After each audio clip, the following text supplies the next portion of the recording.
Hello, I'm Rick and this is the Asics Metaspeed Sky Paris. But what's it like to run in?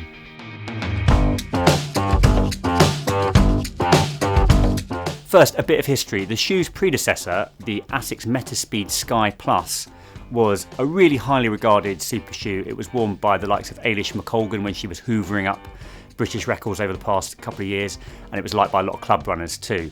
Both shoes are designed for what Asics calls stride runners, and essentially that's a kind of bouncier runner who's probably more likely to land on their forefoot or midfoot.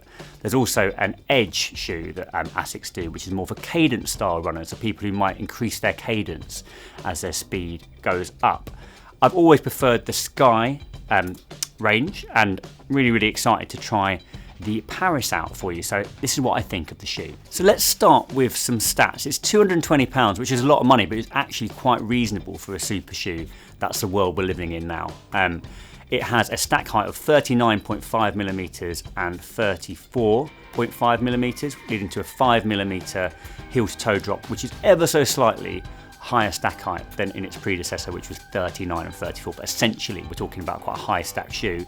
Although interestingly, 5 millimeter heel to toe drop is quite low for super shoes, and I think that plays into the idea that you might be landing more midfoot or forefoot in these shoes. One of the most considerable changes in these shoes is the reduction in weight. These are 188 grams in a UK size 9, which is really light even by super shoe standards, and about a 20 gram deduction on what the Sky Plus was offering. And you really notice that on the run. It's a shoe that kind of disappears on your foot a little bit in that sense, and it really comes to life on those quicker efforts. That's your tempo running, your intervals, and obviously on race day itself. The one drawback with this shoe, and it's one I had with the Sky Plus as well, is that I think the toe box is just a little shallow, and that's not a length thing. That's not about your toe hitting the end. That's more about your toe hitting the upper here. And I found that in the Sky Plus a bit as well, where I was getting a bit of pressure on the toes, and for that reason I actually probably wouldn't use this shoe for a marathon distance, but I would be very excited to use this shoe for half marathons, 10Ks and 5Ks.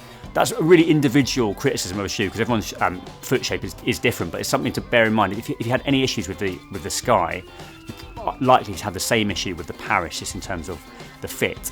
And that's a little bit of a shame from my perspective, because I think it's an absolutely brilliant shoe, and I'd be really excited to use this for a marathon if that didn't exist. It's very responsive, very bouncy on the run.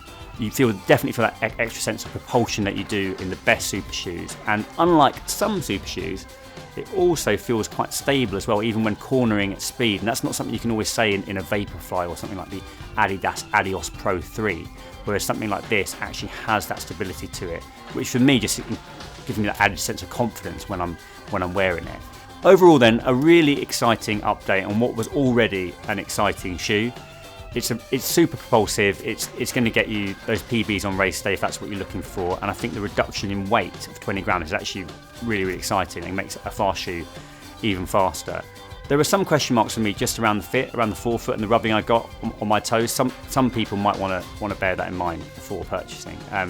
It's £220, as I said, and I think for a lot of people it's going to be a great shout for their race day shoe.